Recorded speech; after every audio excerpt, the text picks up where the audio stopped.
Sacrificed His Life Foolishly by S.C. Turnbo. The following account of a death at the beginning of the war was related to me by Mr. Sam Griffin, who, when I interviewed him, lived near Annetta, Indian Territory. Bill Grider and Esther Grider, his wife, lived at the village of Shanghai, Polk County, Missouri. They were known as respected people and good neighbors. Mr. Grider was a Methodist preacher, and when troubled days of the early 60s come up, he argued in favor of the Southern people. But he took no active part, more than heated discussions against the United States government.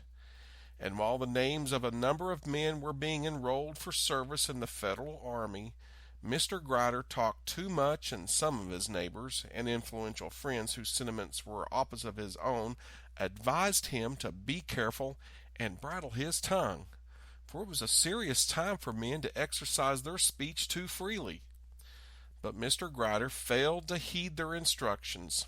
At last, when a company of Federal soldiers were organized in the county of Polk, Grider's language in opposition to the organization of enlisted men in the defense of the Union varied from bad to worse until it reached the ears of the authorities at Bolivar, and a few soldiers were detailed and ordered to arrest him and bring him to Bolivar.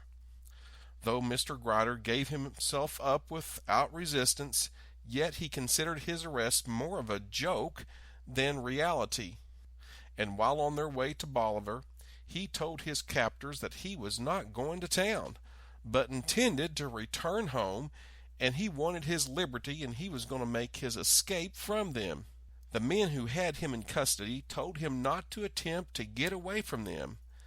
They were all acquainted with him, and part of them were his neighbors and personal friends, and when he made the threat to escape, they begged him not to do so, for if he did it, it would be at peril of his life.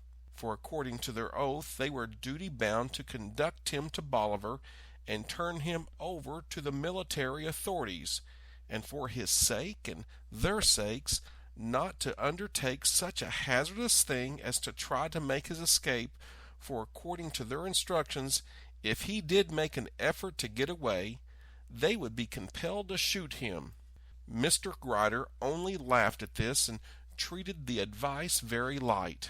It was now that the soldiers watched him with vigilant eyes, for after he had made the threats to escape from them, they were determined that he should not get away from them. They were all on horseback, and so was the prisoners, and the soldiers were well armed. They traveled on without any serious trouble until they reached Slagle's Creek, and just after passing a thicket, Grider leapt from his horse and darted for the thicket. But he had not gone but a few yards from his horse when three of the soldiers, without asking him to halt, for they were convinced that it was useless, aimed their guns at him and fired simultaneously, and Grider dropped to the ground dead. And the soldiers then rode on. His family was notified, and they went to where he lay dead and took the body home and gave it burial in the Innan graveyard. Mr. Grider was the first man killed in Polk County, Missouri, over the issue of the war. Mr. Griffin was a veteran on the Union side and gave me this account one day in August 1906.